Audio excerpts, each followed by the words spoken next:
I'll now demonstrate how to make crossword exercises. The exercises are meant to follow a video and text from Friendly Robotics called RoboMo. So I have already stored that video and text in the directory called Exercises 1 on the C drive. And this is also where I will now store the new exercises. I click on the J cross potato to launch the program. The first step is to save it in the directory that I have made ready, the Exercises 1 directory. I'll call the file Cross1. And this is not the final file, but this is the data file that can be used for later on editing and changing the actual crossword. I also want from the beginning to ensure that I have the navigation set right in the program. So I go up to the buttons where there is a set the configuration screen button, and there I want to have a look at the next exercise. My next exercise I have decided will be called Match 1, match1.htm. I want to have a contents button that will link to an index.htm, and there will be a back button.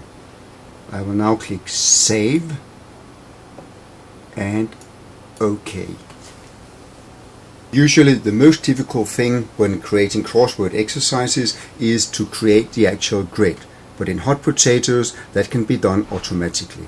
I have to click on the Make a Grid button there, and then I will enter the words that I want in the crossword. I start with writing automatically.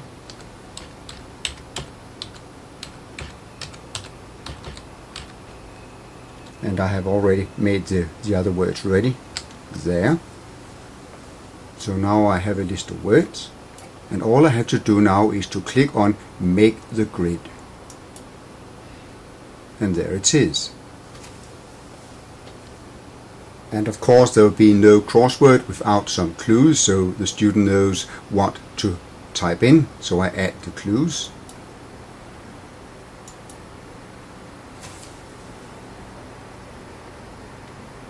The first clue is for the word automatically, and I type in opposite of manually.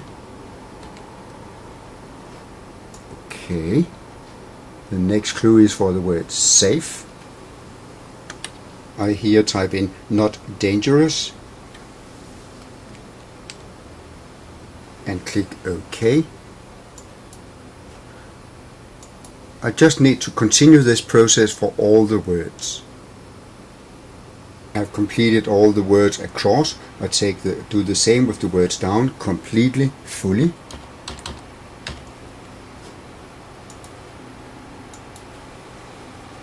When I have completed all the descriptions, I click on the green OK button. It is now time to save again. And I can see the result by clicking the web grid. I will call it Cross1, and it is HTML. It is an HTML file, and I can view it in my browser. I have to permit it to show it. Yes, and there it is.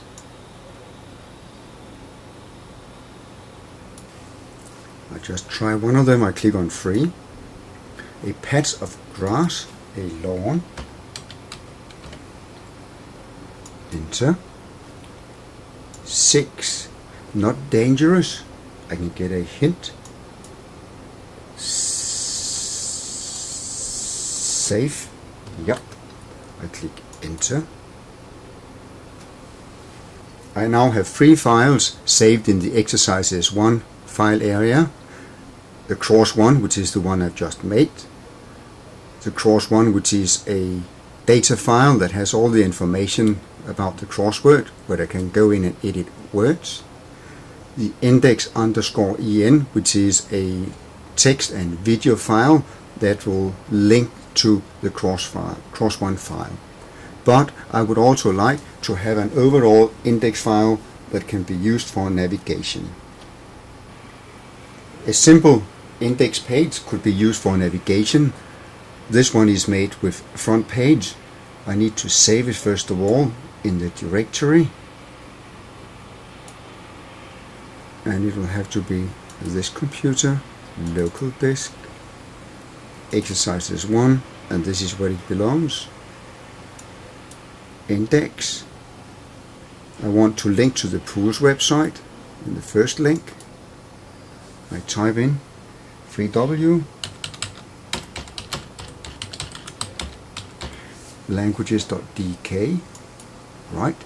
Then I want to link to the video and text dealing with friendly robotics, the RoboMo. That is the one called index en there.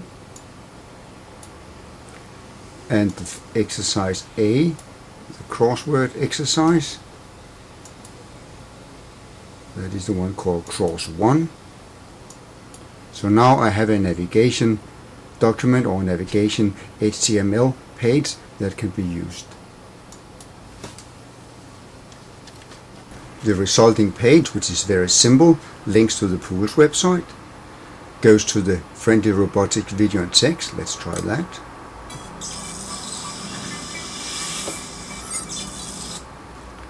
If I go back, the crossword exercise that we just made, there it is.